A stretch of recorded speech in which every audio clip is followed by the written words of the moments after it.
الحمد للہ رب العالمین والصلاة والسلام علی سید المرسلین اما بعد فاعوذ باللہ من الشیطان الرجیم بسم اللہ الرحمن الرحیم الصلاة والسلام علیک یا رسول اللہ وعلی آلک واصحابک یا حبیب اللہ الصلاة والسلام علیک یا نبی اللہ وعلی آلک واصحابک یا نور اللہ۔ خلاصۃ الناب کے 24ویں سبق کے ساتھ حاضر ہیں۔ حروف مشبہ بالفعل کا بیان ہے۔ حروف مشبہ بالفعل کو مشبہ بالفعل اس وجہ سے کہتے ہیں کہ یہ فعل کے ساتھ مشابہت رکھتے ہیں۔ فعل کے ساتھ ان کی مشابہت کیا ہے کہ حروف مشبہ بالفعل جس طرح سے فعل ایک اسم کو رفع اور ایک اسم کو نصب دیتا ہے، اسی طرح سے حروف مشبہ بالفعل بھی ایک اسم کو رفع اور دوسرے اسم کو نصب دیتے ہیں۔ حروف مشبہ بالفعل کتنے ہیں؟ حروف مشبہ بالفعل 6 ہیں۔ تو کون کون سے؟ انا، انا، کانا، لکنا، لیتا، لعل۔ ان کے ساتھ جو ہیں ان کے معنی بیان کیے گئے ہیں۔ انا کا معنی بے شک، انا کا معنی کہ، کانا کا معنی گویا کہ، لکنا کا معنی ہوتا ہے لیکن، اور لیتا کا معنی ہوتا ہے کاش، لعل کا معنی ہوتا ہے شاید۔ یہاں بڑی تفصیل سے ان پر بحث نہیں ہوگی، مختصراً ان کے جو کام ہیں سادہ سے نحو کے اندر اپنا معنوی طور پر، لفظی طور پر جو عمل وغیرہ ہے اور مضارع پر یا اس پہ جملہ اسمیہ پر داخل ہوتا ہے تو کیا کیا فرق پڑتا ہے، بس ان کے اعتبار سے بیان کریں گے۔ وہ بھی سب کا نہیں بلکہ انا کے ذریعے سے مثالیں وغیرہ دے کے بیان کریں گے۔ باقی اس کی تفصیل کافی ساری ہے، میں اس کو بیان کرنے کی کوشش کرتا ہوں۔ اور انا جو ہے اس کے بارے میں آپ ذہن میں رکھیے کہ انا حرف مشبہ بالفعل جو ہوتا ہے یہ مضارع میں جملہ اسمیہ میں تاکید کے لیے لایا جاتا ہے۔ جملہ اسمیہ اگر عام طور پر کبھی بیان کیا جائے تو جملہ اسمیہ نارمل بیان کیا جاتا ہے، اور اگر ہمیں کسی جگہ ایسی جگہ جملہ اسمیہ بیان کرنا ہو کہ جہاں پر ہمیں یہ امکان ہو کہ سامنے والا بندہ ہماری بات کا رد کرے گا تو وہاں ہم تاکید سے بیان کرتے ہیں، تو وہاں تاکید لگانے کے لیے انا کا استعمال کیا جاتا ہے۔ انا، انا جو ہے اس کو حرف مصدری بھی کہتے ہیں۔ حروف مصدریہ جو ہیں ان میں سے ایک حرف جو ہے وہ انا بھی ہے۔ جب ہم مضارع کو مصدر کے معنی میں کرنا چاہتے ہیں تو اس پر ہم ان مضارع مصدریہ جو ہے وہ داخل کرتے ہیں، مضارع کو نصب بھی دیتا ہے اور مضارع کو مصدر کے معنی میں کر دیتا ہے۔ اور اسی طرح سے اگر ہم ماضی کو مصدر کے معنی میں کرنا چاہتے ہیں تو اس کے شروع میں ہم ما مصدریہ داخل کرتے ہیں جس کی وجہ سے وہ مصدر کے معنی میں ہو جاتا ہے۔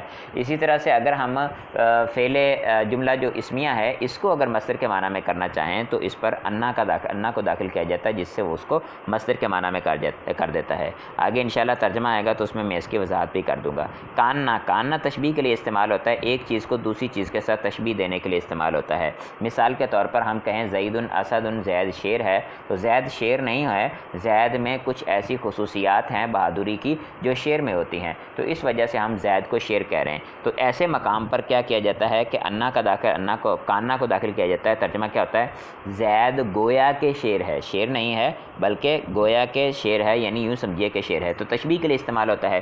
لکنا، لکنا دو جملوں کے درمیان میں آتا ہے۔ ایک پہلے جملہ آتا ہے جس جملے کے اندر کسی قسم کا کوئی وہم پایا جاتا ہے، کسی قسم کا کوئی سوال پایا جاتا ہے، تو اس وہم، پیدا شدہ وہم کو دور کرنے کے لیے لکینہ کو لایا جاتا ہے۔ تو اس کو استدراک کے لیے بھی کہتے ہیں، لکینہ استدراک کے لیے آتا ہے، یعنی ماقبل جملے کے اندر پیدا شدہ وہم کو دور کرنے کے لیے آتا ہے۔ یہ یاد رکھیے لکینہ ہمیشہ لکینہ استدراک کے لیے نہیں آتا، کبھی کبھی یہ بل کے معنی میں بھی استعمال ہوتا ہے، اور کبھی کبھی بل بھی لکینہ کے معنی میں استعمال ہوتا ہے، ٹھیک ہے۔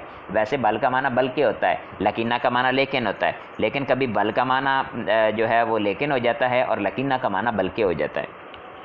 لیتا، لیتا کسی چیز کی تمنا کرنے کے لیے استعمال ہوتا ہے تو کاش کا معنی دیتا ہے، اور ایسی چیز کہ جس کا حصول ناممکن ہے اس کے لیے لیتا کا لفظ استعمال کیا جاتا ہے، کیونکہ تمنا اسی چیز کی ہو سکتی ہے کہ جس کا حصول ناممکن ہو۔ لعل، لعل کا لفظ جو ہے یہ شاید اور تاکہ دونوں کے معنی میں استعمال ہوتا ہے۔ لعل کا لفظ جو ہے اس سے شاید کا معنی یعنی ایسی چیز کے لیے استعمال کیا جاتا ہے جس کی امید ہو، مل سکتی ہو لیکن ملی نہیں ہے، حصول ہے نہیں لیکن حصول ممکن ہے۔ اچھا، اسی طرح سے جب اللہ عز و جل کے لیے استعمال کیا جاتا ہے لعل کو تو وہاں پر ہم تاکہ کا معنی کرتے ہیں کیونکہ اس کے لیے شاید کا مقام نہیں ہے، ٹھیک ہے۔ مثال کے طور پر اللہ عز و جل شاید فرماتا ہے نا لعلہم تعقلون، تاکہ وہ عقل کریں۔ اب اس کا یہ مطلب نہیں ہوتا کہ شاید کہ وہ عقل کریں، تو اللہ تعالیٰ کو شک نہیں ہوتا۔ پیچھے اللہ تعالیٰ کو کلام فرما کے میں نے یہ کام اس لیے کیا کہ شاید وہ عقل کریں، شاید وہ عقل کریں نہیں بلکہ تاکہ وہ عقل کریں، ٹھیک ہے۔ یہ ہو گئے ان کے معانی۔ آ جائیے قواعد و فوائد کی طرف۔ سب سے پہلے یہ قاعدہ اس کا بیان کر رہے ہیں، کہتے ہیں کہ یہ حروف جملہ اسمیہ پر داخل ہو کر مبتدا کو نصب اور خبر کو رفع دیتے ہیں، ٹھیک ہے، مبتدا کو نصب دیتے ہیں، خبر کو رفع دیتے ہیں، مبتدا کو ان کا اسم اور خبر کو ان کی خبر کہتے ہیں۔ یہ یاد رکھیے گا، جو مبتدا اسم ہوگا تو اس کو اسم کو کس طرح سے نصب دیں گے یہ آپ جانتے ہیں، پیچھے جتنے بھی اس اسم کی آپ صورتیں پڑھ کے آئے ہیں وہ ہمارا سبق نمبر 21 کے اندر، تو جس اسم میں جس طرح کی کیفیت ہوگی قبول کرنے کی نصب کو اسی صورت میں وہ قبول کرے گی، اور مبنی ہوگا تو پھر مبنی پہ کوئی اثر نہیں ہوگا۔ خبر اس کی جملہ بھی ہو سکتی ہے اور مفرد بھی ہو سکتی ہے، مفرد ہوگی تو اس پہ تو معرب کے اعتبار سے، معرب ہوگا تو معرب کے اعتبار سے اس پہ اعراب آئے گا، لیکن اگر اس کی خبر جملہ ہوتی ہے تو جملہ مبنی ہوتا ہے، جملے پہ اثر انداز نہیں ہوگا۔ اچھا، تو مبتدا کو ان کا اسم اور خبر کو ان کی خبر کہتے ہیں۔ پہلے ہم اس کو کیا کہتے تھے؟ مبتدا جملہ اسمیہ ہے، مثال کے طور پر جیسے آگے مثال آ رہی ہے ان زیدن عالم، تو زیدن عالم جو ہے اس میں زید مبتدا ہے اور عالم کس کی خبر ہے؟ زید کی خبر ہے، اور جب ہم اس پہ انا داخل کر دیں گے تو اس وقت زید جو ہے یہ انا کا اسم ہے اور عالم انا کی خبر ہے، نہ کہ زید کی، ٹھیک ہے، تو یہ فرق ہو جاتا ہے اس میں۔ تو مبتدا کو ان کا اسم اور خبر کو ان کی خبر کہتے ہیں۔ یہ فرما رہے ہیں نا، ان کی خبر کا مطلب ہے کہ حروف مشبہ بالفعل کی خبر ہوگی۔ انا کی مثال دی ہے، باقی سب بھی اس پہ اپلائی ہو سکتے ہیں۔ ترجمہ مثال کا، ان زیدن عالم، بے شک زید عالم ہے۔ 2، حروف مشبہ بالفعل کی خبر اگر مفرد ہو یعنی جملہ نہ ہو تو اس کا واحد تثنیہ جمع ہونے میں مذکر اور مؤنث، واحد تثنیہ جمع ہونے میں اور یہ مذکر یا مؤنث ہونے میں اس کے اسم کے مطابق ہونا ضروری ہے۔ جب مفرد ہو تو اس صورت کے اندر، جملہ نہ ہو، جملہ ہوگا تو آگے 3 نمبر پوائنٹ میں آ رہا ہے۔ واحد تثنیہ جمع مذکر مؤنث میں یہ مبتدا کے مطابق ہوگی، اپنے اسم کے مطابق ہوگی، بالکل یہ وہی قاعدہ ہے کہ جو آپ جملہ اسمیہ کے اندر پڑھ کے آئیں۔ اگر کسی کو یاد نہیں ہے تو جملہ اسمیہ میں بالتفصیل پڑھ سکتے ہیں کہ حقیقت میں کیونکہ یہ جملہ اسمیہ ہی ہے جس پر انا داخل ہوا ہے، تو لفظی طور پر اور معنوی طور پر یہی فرق کرے گا کہ معنوی طور پر جو معنی میں نے آپ کو بتا دیے یہ اس میں تبدیلیاں کریں گے، اور لفظی طور پر کیا ہوگا کہ اسم میں مبتدا کو نصب دے دے گا اور اس کو اس کا اسم کہہ دیں گے، اور خبر کو رفع پہلے بھی ہوتی ہے بعد میں بھی رفع ہی رہے گی، اور خبر کو ہم اب مبتدا کی خبر کہنے کے بجائے ہم اس کے اپنا انا کانا لکینا لیتا لالا جس جو بھی ہے اس کی خبر کہیں گے ہم اس کو، یہ فرق ہوگا۔ باقی جملہ اسمیہ کے جو بھی قواعد ہوتے ہیں وہ سارے کے سارے اس پہ اپلائی ہوں گے۔ اچھا، تو کہہ رہے ہیں اس کے اسم کے مطابق ہونا ضروری ہے۔ مثال دے رہے ہیں، انا بکرن شاعرن، بے شک شاعر، بکر جو ہے شاعر ہے۔ ان ہندن شاعرتن، بے شک ہند شاعرہ ہے، ہند عورت کا نام ہوتا ہے عرب میں۔ ان الولدین لاعبان، بے شک 2 بچے کھیلتے ہیں۔ ان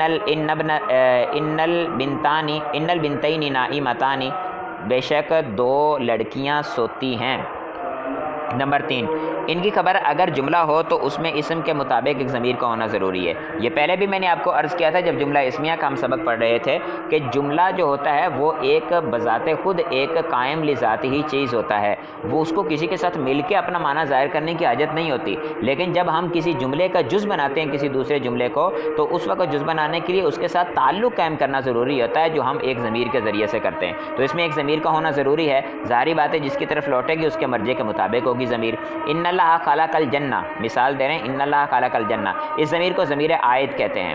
ان اللہ خلق الجنہ، اب ان اللہ اس میں جلالت اللہ جو ہے یہ انا کا اسم بن رہا ہے، تو خلق الجنہ کے اندر سے خلا کا فعل میں ہوا ضمیر جو مستتر اس کا فاعل ہے وہ اس میں جلالت کی طرف لوٹے گی۔ ان اللہ خلق الجنۃ، اللہ عز و جل نے، بے شک اللہ عز و جل نے جنت کو پیدا فرمایا، ٹھیک ہے، تو جنت خالقہ کا مفعول ہے اور خالقہ کے اندر ہوا ضمیر ہے جملے کے اندر جو لوٹ رہی ہے اس میں جلالت کی طرف، خالقہ فعل اور ہوا ضمیر اس کا فاعل اور جنت مفعول، فعل فاعل مفعول مل کے جملہ فعلیہ ہوگا، ٹھیک ہے، تو جملہ فعلیہ ہو کے خبر بنے گا انا کی، اور جو اس میں جلالت ہے وہ اس کا اسم بنے گا۔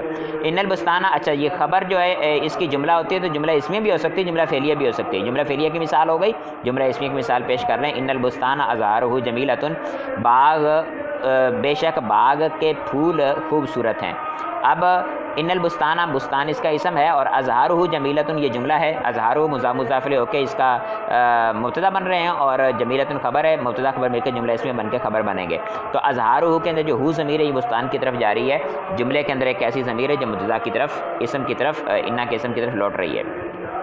نمبر 4، ان کی خبر اگر جار مجرور ہو تو اسے ایسے فعل یا شبہ فعل معذوف کے متعلق کریں گے جو واحد تثنیہ جمع تذکیر و تانیث میں اس کے اسم کے مطابق ہو۔ جار مجرور کے سبق میں ہم یہ بات پڑھ چکے ہیں کہ جار مجرور کبھی بھی آئیں گے تو اس وقت یہ کسی چیز کا جز نہیں بن سکتے، کچھ بھی نہیں بن سکتے کلام کے اندر جب تک ان کو کسی کے ساتھ تعلق قائم نہ کیا جائے. تو فعل یا شبہ فعل کے ساتھ ان کا تعلق قائم کرنا ضروری ہوتا ہے. اب ہم اس کو فعل کے متعلق کریں یا شبہ فعل کے متعلق کریں، یہ بات تو آپ جان ہی چکے ہیں کہ یہ جار مجرور خبر نہیں ہوں گے، وہ شبہ فعل یا فعل جو ہوگا وہ خبر بنے گا، اور ان کے ساتھ تعلق ہوگا تو وہ فعل یا شبہ فعل ہو تو اس کا ظاہری بات ہے مبتدا کے مطابق ہونا ضروری ہوتا ہے. تو پھر انا جب داخل ہوگا تو انا کی اسم کے مطابق ہونا ضروری ہوگا اس کا. مثال دے رہے ہیں انا زیدن ثابت فی الدار، زید گھر میں موجود ہے، ثابت ہے. ٹھیک ہے، زید گھر میں ہے. تو ثابت جو ہے یہ دیکھیں واحد ہے اور زید بھی واحد ہے، یہ موجود نہیں ہے، مقدر تھا جس کو ہم نے نکالا ہے. یعنی انا زیدن فی الدار اصل میں یوں جملہ تھا، ثابت اسی وجہ سے بریکٹ میں لکھا گیا ہے. تو ثابت شبہ فعل اس کے اندر ہوا ضمیر اس کا فاعل اور فی جار مجرور مل کے ثابت کا مطلب شبہ فعل جملہ اسمیہ شبہ جملہ اسمیہ بن کر زیدن کی خبر بنیں گے. اسی طرح سے انا ہندن ثابتۃ فی الدار، تو ہندن جو ہے یہ ہند مؤنث ہے، جیسے میں نے آپ کو عرض کیا کہ ہند مؤنث عورت کا نام ہوتا ہے، تو ثابتۃ جو ہے یہ بھی مؤنث ہوگا. سیدہ ام سلمہ رضی اللہ تعالیٰ عنہ، یا ہاں ام سلمہ رضی اللہ تعالیٰ عنہ کا نام ہند تھا. ٹھیک ہے، اور اسی طرح سے حضرت سیدنا امیر معاویہ رضی اللہ تعالیٰ عنہ کی والدہ محترمہ جو ہیں ان کا نام بھی ہند تھا. ہندا بھی ان کا کہا جاتا ہے اور ہند بھی کہا جاتا ہے. نمبر 5، ان کا اسم اور خبر موصوف یا مضاف بھی ہوتا ہے. یعنی ایسا بھی ہو سکتا ہے کہ اس کا اسم مضاف ہو یا موصوف ہو. اسی طرح اس کی خبر کے بارے میں بھی ایسا ہو سکتا ہے کہ مضاف ہو یا موصوف ہو. تو 4 صورتیں بن جائیں گی، چاروں مثالیں دی ہیں استاد صاحب نے. ان الولد الصغیر نائم، چھوٹا بچہ سوتا ہے. تو چھوٹا بچہ سوتا ہے، اس میں اسم جو ہے یہ موصوف اور صفت کے ساتھ ہے. دیکھیں الولدہ موصوف اور صغیر صفت، تو موصوف صفت اس کا اسم بن رہا ہے. ان غلام زید عالم، زید کا غلام عالم ہے. اب زید کا غلام مضاف مضافل ہے، غلام مضاف اور زید مضافل ہے، تو غلام اسم بن رہا ہے انا کا. تو یہ اسم میں مضاف اور موصوف والی صورت مکمل ہو گئی. ان زیدن رجل صالح، زید اچھا بندہ ہے، سارے بندہ ہے، نیک بندہ ہے. تو زید کی خبر رجل صالح ہے، رجل خبر اور صالح اس کی صفت. تو اس کا مطلب ہے کہ موصوف جو ہے خبر بن رہی ہے. ان بکرن غلام خالد، بے شک بکر خالد کا غلام ہے. تو بکر خالد کا غلام ہے، اس میں خبر غلام خالدین بن رہی ہے جو مضاف مضافلہ ہے، اور مضاف جو ہے یہ یہاں پہ خبر بن رہا ہے. نمبر 6، کبھی ان حروف کے ساتھ لفظ ما آ جاتا ہے جو ان کے عمل کو روک دیتا ہے، اور اس صورت میں یہ فعل پر بھی آ سکتے ہیں. جیسے انما جاء خالدن، اسے ما کافہ کہتے ہیں. فعل پر بھی آ سکتے ہیں اور اس وقت جملہ اسمیہ پر بھی داخل ہوں گے تو ان کا عمل لفظی طور پر جو ہوتا ہے نا وہ نہیں ہوگا، معنوی طور پر عمل کریں گے. ٹھیک ہے، معنوی طور پر عمل کریں گے، لیکن لفظی طور پر جو عمل ہوتا ہے، لفظی طور پر کیا عمل ہوتا ہے کہ یہ اپنے اسم کو نصب اور خبر کو رفع دیتے ہیں، تو وہ اسم کو نصب اور خبر کو رفع نہیں دیں گے. ٹھیک ہے، لیکن معنوی طور پر اس کا عمل جو ہے وہ باقی رہے گا. جو تاکید ہے، استدراک ہے، اور مصدر کے معنی میں کرنا ہے تو وغیرہ وغیرہ وہ سارے باقی رہیں گے. بہرحال انما اور انما جو ہے یہ ان پہ جب ما داخل ہوگا تو اس میں معنی میں کیا تبدیلی ہوگی یہ انشاءاللہ آپ بلاغت میں پڑھیں گے، وہاں آپ کو انما کا پتہ چلے گا. یہ حصر کے لیے یا قصر کے لیے جیسے کہا جاتا ہے اس کے لیے یہ استعمال ہوتا ہے. ٹھیک ہے، اس ما کو ما کافہ کہتے ہیں. کافہ اس وجہ سے کہتے ہیں کف یکف سے، اس میں فاعل کا صیغہ ہے کافتن. ما کافہ یعنی وہ ما کہ جو عمل کو روکنے والا ہے. ٹھیک ہے، تو اتنا ہم سبق رکھتے ہیں، مشق اگلی ویڈیو میں بناتے ہیں. دعا میں یاد رکھیے گا. تو کسی قسم کا سوال، کو کسی قسم کا مشورہ، میری غلطی آپ اس پہ تنبیہ کرنا چاہیں تو میرا واٹس ایپ کا نمبر موجود ہے، اس پہ آپ بات کر سکتے ہیں. السلام علیکم ورحمۃ اللہ وبرکاتہ.